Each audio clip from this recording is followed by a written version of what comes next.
Hello and welcome to everyone, fellas. Well, what can I say about this card? Wasn't too bad card at all. Wasn't too bad card. So was okay. Was nice actually. Pretty much nice card for me. Enjoyed the majority of the fights, but again, my predictions were off point. Some were on point, and I'm looking. I'm really looking forward. To everything that happened. I can say I'm pretty much pleased with this fight card, with how it looked, etc.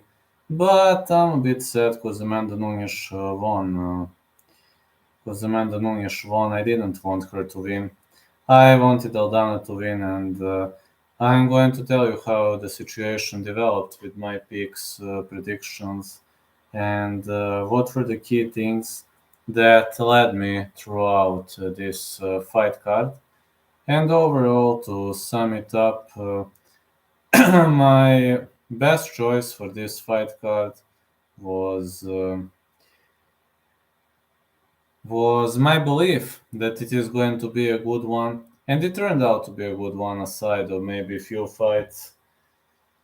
But let's start. Right off the bat, Diana Belbita versus Maria Oliveira. Maria Oliveira didn't look good, and deserved win for Diana Belbita. Deserved wins. Yeah, pretty much of a deserved win. And yeah, I have to say that I'm pretty much impressed with how Belbita dominated that fight. But I'm also angry with how poor Maria Oliveira performed. David Vorak was smoked out by Steve Erceg. After that fight, I had to puke, so I haven't seen the result. But overall, great victory for Steve Erceg. I can only say that Eternal MMA champion really got the job done. Really got the job done here pretty much nicely. And all right, Steve Erceg won via unanimous decision.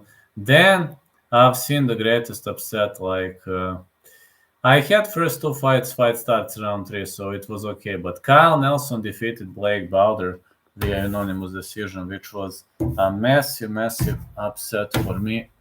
And I was so shocked, man. This was my first bet that failed. Then Ayman Zahabi versus Ari Killing. I had fight not going the distance, and Ayman Zahabi smoked him out with that strike. You know, he missed with a weaving overhand right, but he continued swarming all over the place. And the big strike landed that put Ari Killing to sleep. That big modified left hook really put him to sleep, knocked him out cold, knocked him out unconscious. You name it. Of course, Jasmine Jasudavicius outworked Miranda Maverick, and many people were saying that I know nothing but about that fight. I think they're going to disagree. I think they're definitely going to disagree, as Jasmine Jasudavicius out grappled her opponent, and she even outstruck her in the third. She was not doing. She was not doing a good job. Got to say, no, no, definitely no. I'm saying, definitely no.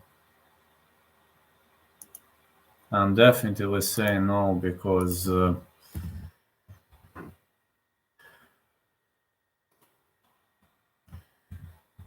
Miranda Maverick, her coach, said well. She was teeing her up on the feet, and yeah, but she was trying to. She was making some very stupid mistakes. For example, she was trying to drag Jasmine Jasudavicius to the ground via single leg takedown. And Jasmine Jasudavicius is a freestyle wrestler and a specialist in those areas of the game. Horrible decision by Jasudavicius. Then I criticized Imavov. I was yelling at Imavov for intentional head clash. And I'm telling you, these Dagi guys, they never change. They're extremely dirty, and you've seen that in the fight against Chris Curtis. He intentionally had butted Chris Curtis, and he knew he was not going to win Chris Curtis, so he intentionally had butted him, and that fight is probably going to, I assume it's going to be I don't know. Maybe it will happen later at some point. I don't know. Really got no idea. But intentional foul of that faker Nasruddin Imamov. He knew he was gonna lose. Chris Curtis didn't disappoint me. He fulfilled his promise, but Imamov was unfair.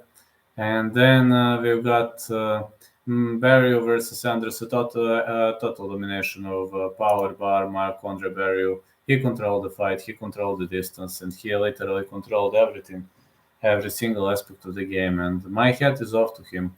My hat is really off to Marc-Andre Barrio for this. Then Ige versus Nate Landwehr.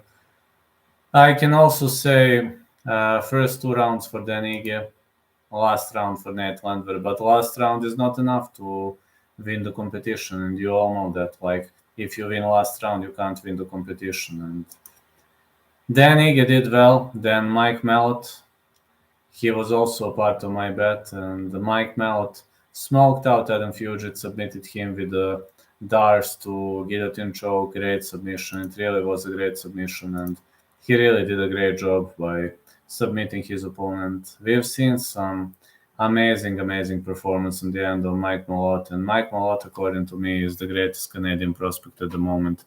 He is ready for a big scene, big results, but I literally started crying when I've seen Olives knocking out Benel Dariush. I wanted secretly Olives to win, I'm not gonna lie.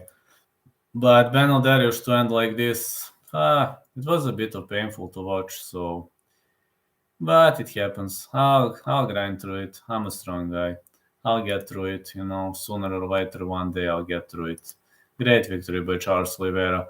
Amanda Nunes totally dominated Irene Aldana, and the belt didn't change its owner.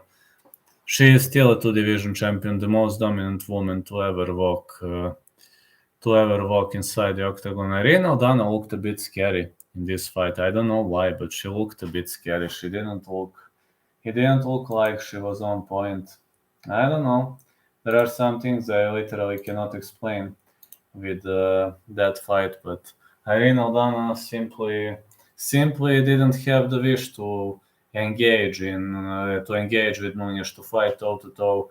She was very much defensive oriented. She was passive, not even aggressive. And like, I was so shocked with her performance and the way she performed throughout this fight. But again, champion is still the same. Overall, top-notch card, really top card. I'm pleased with what I've seen, but I'm sad because Benel Dariush lost the fight, and that's it. All right, guys, now it's nap time. Catch ya. Today I will maybe make one video. You will see about what. And catch ya, guys. Night. I have to rest today.